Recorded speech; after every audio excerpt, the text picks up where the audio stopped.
Subscribe करें video house production channel को और साथ ही दबाएं बेल आइकन हमारे सभी नोटिफिकेशन तुरंत पाने के लिए।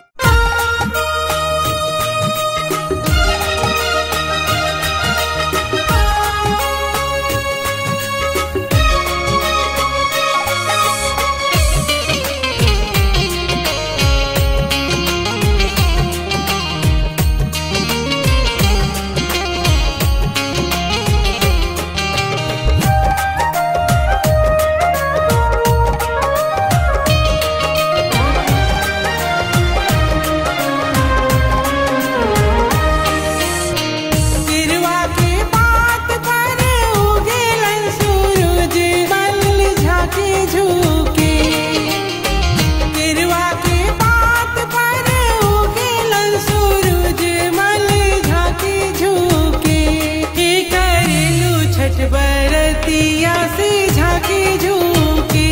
हे करेलू छठ बरतिया से झांकी झूके गिरवा के बात पर उगेलन सूरज मल झांकी झूके गिरवा के बात पर उगेलन सूरज मल झांकी झूके हे करेलू छठ बरतिया